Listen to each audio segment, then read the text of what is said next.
Ya, teman-teman, di video lalu kita sempat cerita ya ngobrol seputar dampak ekonomi dari banjir, itu di hulu dan juga di hilir. Kali ini kita mau cerita ya, masih seputar banjir ya, seperti di background saya ini. Tapi buat, cerita seputar, ancaman-ancaman apa gitu ya, yang ada di banjir ini, terutama dari grey water. Jadi ini grey water ini cenderung tidak terlihat ya, tidak seperti sampah-sampah yang ada di belakang saya ini. Ini kan tentu terlihat ya, grey water ini tersembunyi. Nah itu makanya, kita mau cerita sebentar, makhluk apa sih sebetulnya itu grey water ini tuh, seperti apa. Jadi untuk saat ini mungkin kita sudah biasa ya untuk mengolah air limbah yang dari tinja begitu, mengolah menggunakan tangki septic.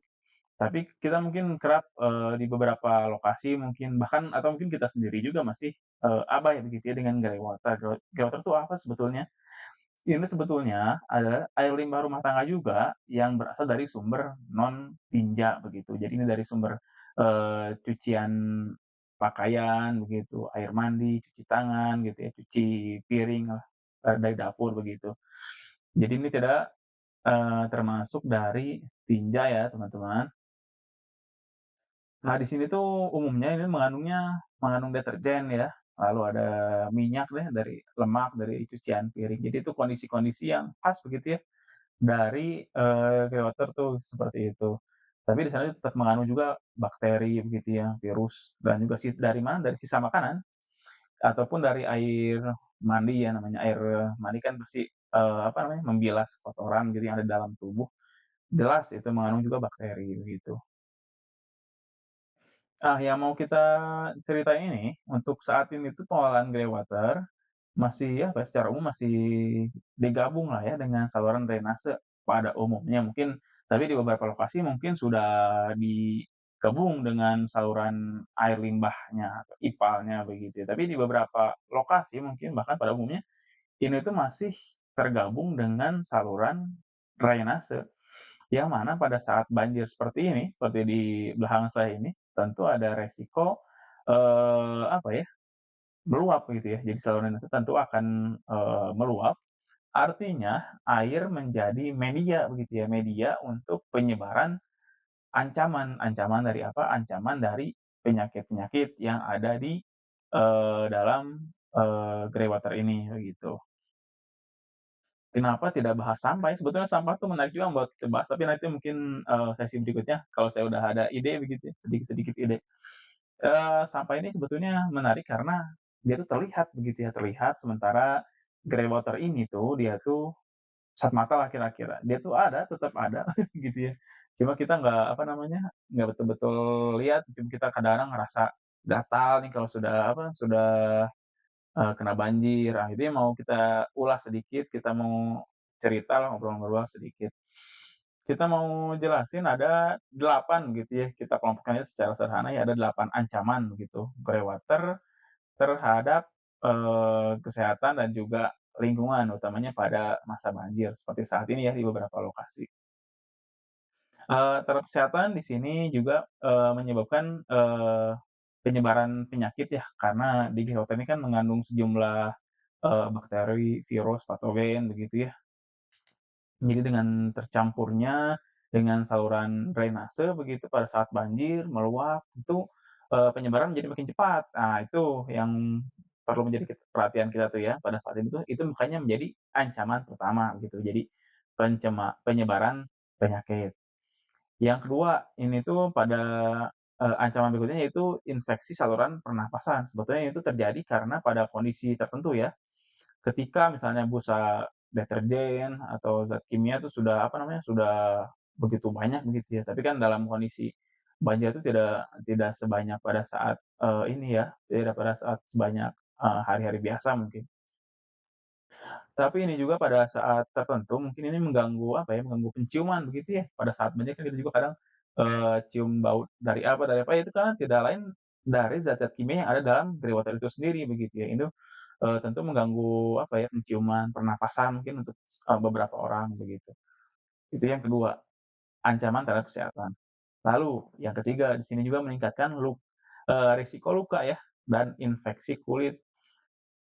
Ini mungkin lebih apa ya, lebih sering mungkin terjadi di orang-orang begitu ya.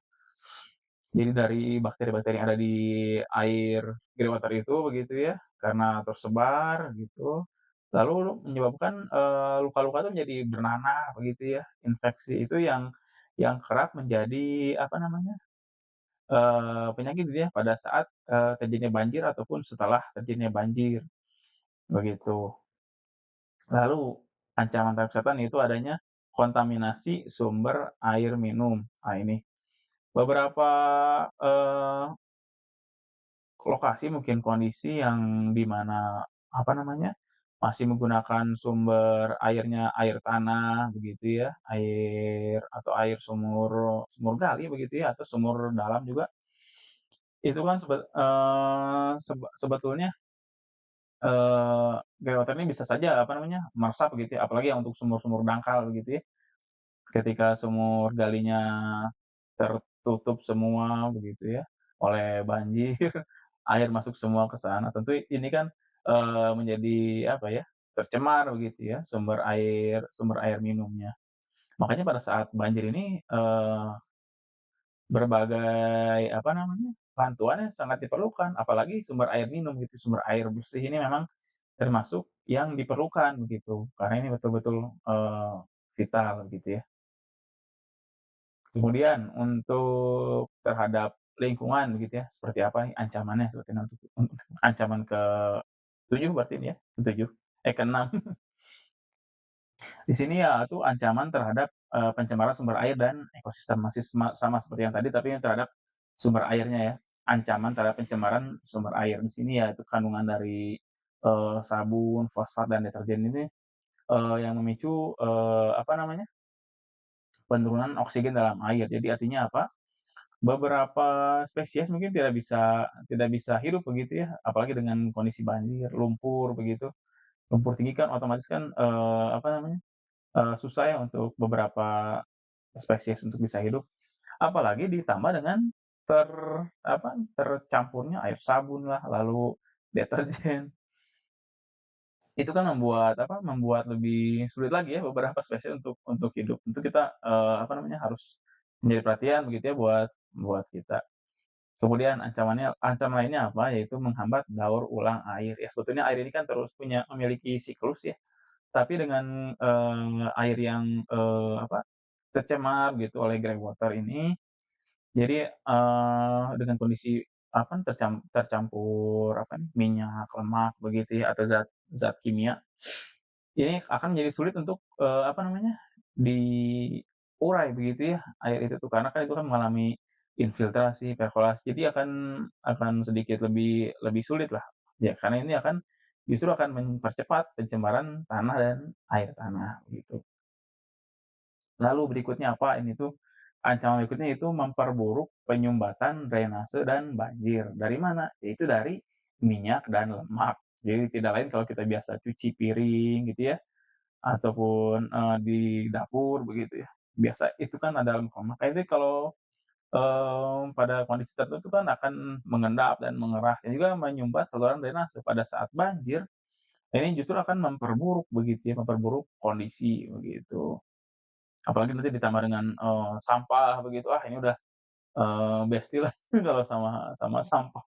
Cocok mereka ini bikin, genangan air kotor jadi bau busuk begitu ya. Dan terakhir juga ini grey water ini menjadi ancaman ya karena meningkatkan polusi tanah. Karena ini, grey water yang dibuang sembarangan ini bisa meresap ke tanah dan mencemari nutrisi alami tanah, dan juga menyebabkan penurunan kesuburan tanah dan pertumbuhan tanaman. Artinya apa, jadi untuk beberapa tanaman mungkin akan terganggu gitu ya, pertumbuhannya ya, akibat dari apa? Akibat dari grey water yang kita buang begitu ya, dicampur ke saluran drainase. Mungkin dari beberapa dari kita masih belum bisa, berubah, tapi kita masih setidaknya kita punya perhatian yang sama begitu ya, untuk pengelolaan grey water ini seperti apa. Apalagi untuk beberapa lokasi yang rawan banjir begitu ya. Mungkin di beberapa lokasi yang bukan daerah langganan banjir mungkin belum semenarik itu ya, tapi ternyata setelah kita cerita sedikit, ternyata untuk pencampuran drainase dengan, penggabungan drainase dengan groundwater ini menjadi ancaman begitu ya, apalagi pada kondisi banjir. Nah, teman-teman boleh lihat, beberapa, artikel saya ini sudah ditulis di blog saya, nanti saya, kasih linknya begitu ya. Nanti boleh dilihat, boleh komen juga nih seperti apa sih pendapatnya, ataupun ingin menambahkan silahkan monggo.